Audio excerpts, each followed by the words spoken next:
국내 투자금융 분야에서 가장 영향력 있는 인물은 IB 업계 대부라고 불리는 정영채 NH투자증권 사장입니다. 2019년 마켓인사이트에서 국내외 증권사와 연기금, 사모펀드 운영사 대표급 43명에게 설문조사한 결과 정영채 사장을 IB 업계에서 가장 영향력 있는 인물로 꼽았습니다. 정영채 사장은 1988년 대우증권에 입사한 뒤 30년 넘게 투자금융 관련 분야에서 일하며 국내 투자금융 분야를 개척해왔습니다. 은행 전유물로 여겨지던 인수금융시장에 처음으로 뛰어든 것도 정 사장이었습니다. 기업을 인수합병할 때 자금 가운데 일부를 외부에서 빌리기도 하는데요. 인수금융 규모가 수천억 원에 이르는 거래도 많아 은행보다 자금 여력이 부족한 증권사들은 도전할 엄두도 못 내던 일이었습니다. 정영채 사장의 NH투자증권은 올해 인수주성금융, 기업공개, 회사채 발행 주간 등에서 성과를 고르게 내고 있습니다. 독주체제를 이어가고 있는 기업공개 시장에서 드림텍, 현대오토에버, SNK, 컴퍼니K 파트너스, 가스텔바작 등의 상장을 성공적으로 마무리하며 상장 주간 실적 4,380억 원을 기록했죠. 그러나 하반기에 코오롱 티슈진 사태로 인한 해외 바이오 기업 기술 특례 상장 주간 자격 제한, 국내 코스닥 성장성 특례 상장 주간 자격 제한을 받아 기업 공개 실적 상승세를 이어가는데 어려움을 겪을 것으로 보입니다. NH투자증권이 주간사를 맡고 있는 국내 바이오 기업, 해외 바이오 기업들 사이에 주간사 변경 움직임도 나오고 있습니다. 홍콩과 인도네시아 법인은 순이익을 내고 있지만 베트남 법인은 흑자 전환을 이끌어내야 합니다. 정 사장은 홍콩과 인도네시아, 베트남을 중심으로 NH투자증권 동남아 벨트의 기반을 다지고 있습니다.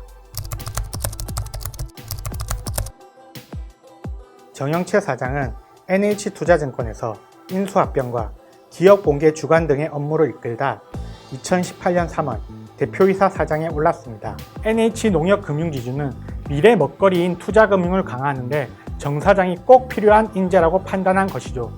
정 사장이 취임하기 직전인 2018년 3월 21일 NH투자증권 주가는 14,400원이었습니다.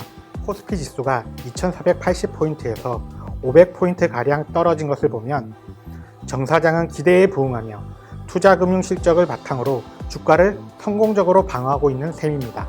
올해 1분기 순이익 1,711억 원을 내며 사상 최대 분기 실적을 거둬 시장의 실적 예상치를 40% 이상 넘으며 증권업계를 놀라게 했습니다. 투자금융 부문에서 지금과 같은 실적을 이어간다면 올해 최대 실적을 거둘 것으로 전망됩니다. 2018년 5월 NH투자증권이 2호 발행어음 사업자로 선정될 것이라는 기대감에 주가가 17,000원대 초반까지 크게 올랐습니다.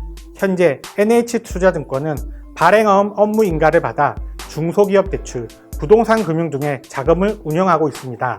발행어음은 안정적 자금 조달 수단으로서 투자금융 강화를 위한 밑거름이 되고 있죠.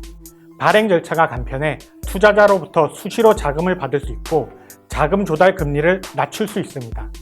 2018년 하반기 발행어음을 통한 마진율은 1에서 1.5% 정도로 추정되는데 2019년에는 발행어음을 통한 마진율을 1.6에서 2%까지 높이기 위해 기업 금융을 늘릴 것으로 보입니다. 정 사장은 올해 3조 5천억 원 수준인 발행어음 잔고를 4조 원까지 늘린다는 계획을 세웠습니다. 자금 조달 수단을 넘어 젊은 고객을 모으기 위한 마케팅 수단으로 발행어음을 카카오페이에서 판매하고 연 5% 적립식 특판 상품을 내놓는 등 적극 활용하고 있습니다.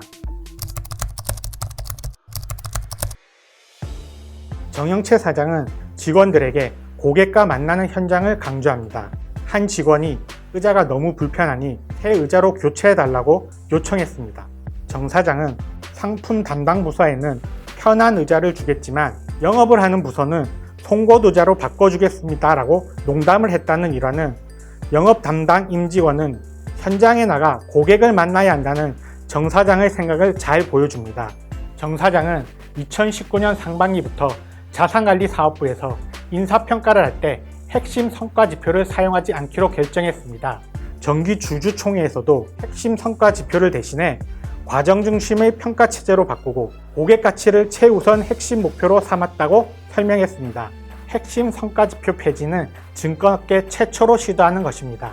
회사 밖으로 시선을 돌려 고객을 최우선으로 살피겠다는 뜻으로 큰 틀에서 현장 경영과도 맞닿아 있다고 볼 수 있습니다.